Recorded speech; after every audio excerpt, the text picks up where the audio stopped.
Steady pass here.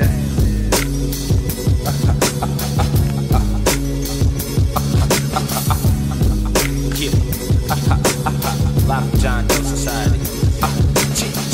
Live from John Doe Society. Mad at me? Why? Because I ain't letting y'all lose a sign. We not be the team free. That's who we be. Seen, we killing it. Best believe. Don't see me up on your girl, dog. Come on, more respect. And when she twisting her head, that's right, she breaking her neck. And what you wanna put up your last? Come on, don't lose bets. Because if you do against me, then you losing respect. And then I keep on moving because I'm too focused. You would know this if you had a dream and you had mad goals, kid. Don't be the goal, be a goal. Greatest of all time. Flawless Tracks flow.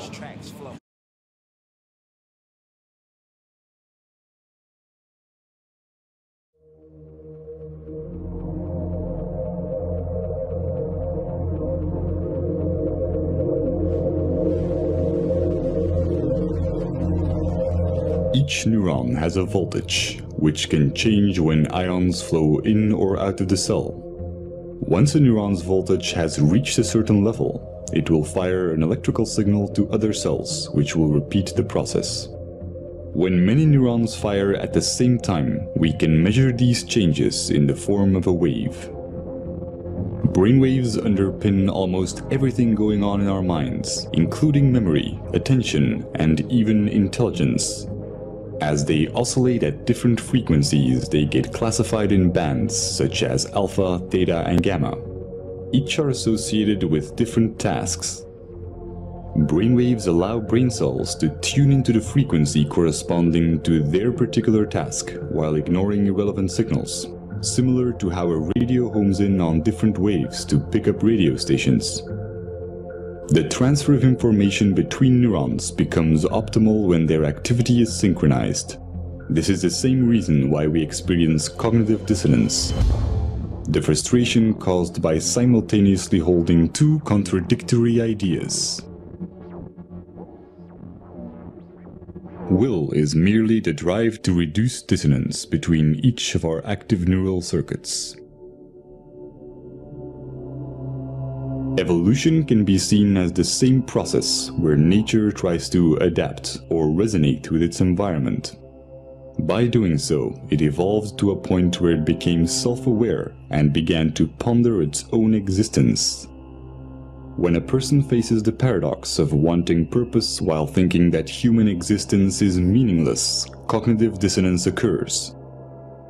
Throughout history, this has led many to reach for spiritual and religious guidance, challenging science as it failed to give answers to existential questions, such as why or what am I?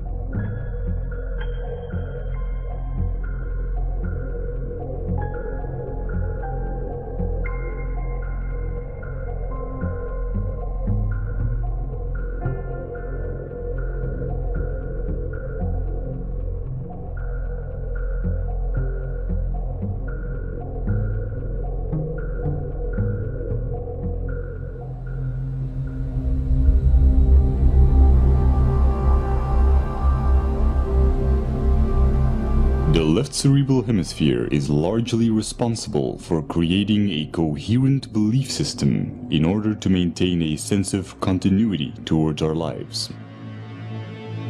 New experiences get folded into the pre-existing belief system. When they don't fit, they are simply denied. Counterbalancing this is the right cerebral hemisphere, which has the opposite tendency.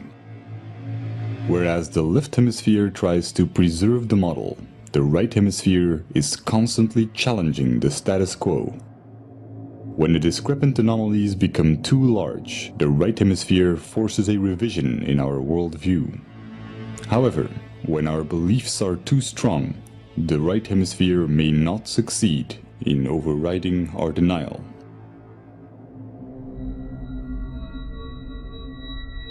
This can create a profound confusion when mirroring others. When the neural connections that physically define our belief system are not strongly developed or active, then our consciousness, the unity of all the separate active circuits at that moment, may consist mainly of activity related to our mirror neurons. Just as when we experience hunger, our consciousness consists mostly of other neural interactions for consuming food.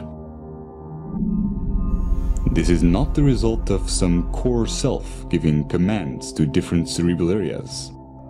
All the different parts of the brain become active and inactive and interact without a core. Just as the pixels on a screen can express themselves as a recognizable image when in unity, the convergence of neural interaction expresses itself as consciousness. At every moment, we are in fact a different image, a different entity when mirroring, when hungry, when watching this video.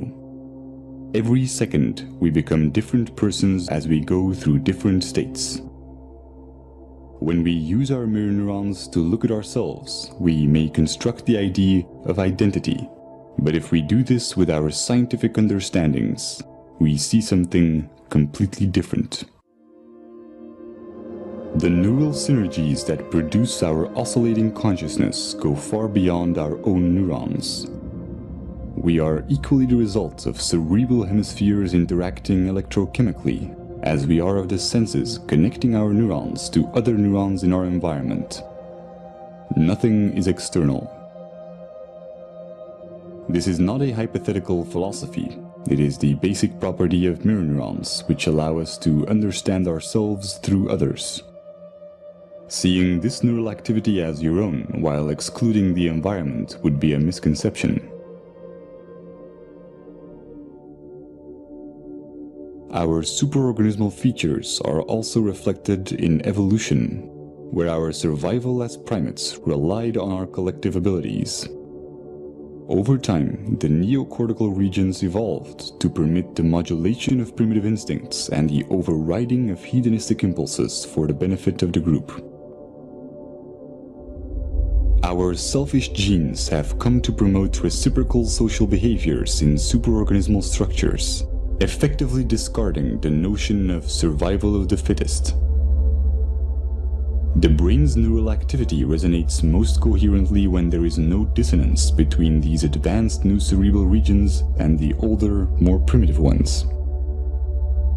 What we traditionally call selfish tendencies is only a narrow interpretation of what self-serving behavior entails, wherein human characteristics are perceived through the flawed paradigm of identity,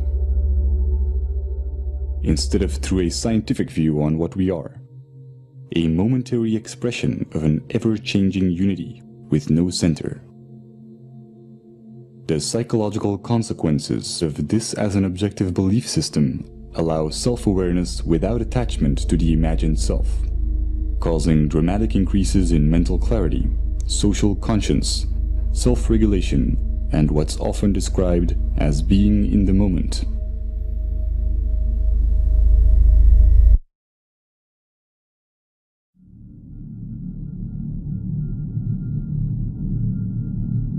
The common cultural belief has mostly been that we need a narrative, a diachronic view on our life to establish moral values. But with our current understandings of the empathic and social nature of the brain, we now know that a purely scientific view with no attachment to our identity or story yields a far more accurate, meaningful, and ethical paradigm than our anecdotal values. This is logical since our traditional tendency to define ourselves as imaginary individualistic constants neurally wires and designs the brain towards dysfunctional cognitive processes, such as compulsive labeling and the psychological need to impose expectations.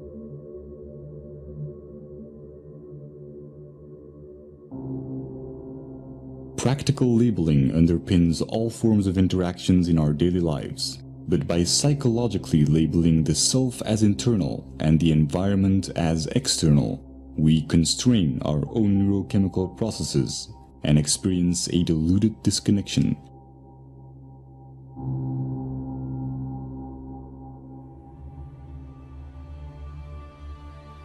Growth and its evolutionary side effects, such as happiness and fulfillment, are stimulated when we are not being labeled in our interactions.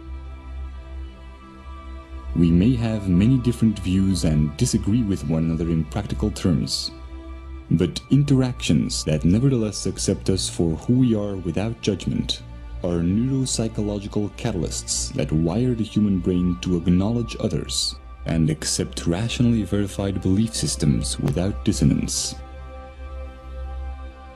Stimulating this type of neural activity and interaction alleviates the need for distraction or entertainment and creates cycles of constructive behavior in our environment. Sociologists have established that phenomena such as obesity and smoking, emotions and ideas spread and ripple through society in much the same way that electric signals of neurons are transferred when their activity is synchronized.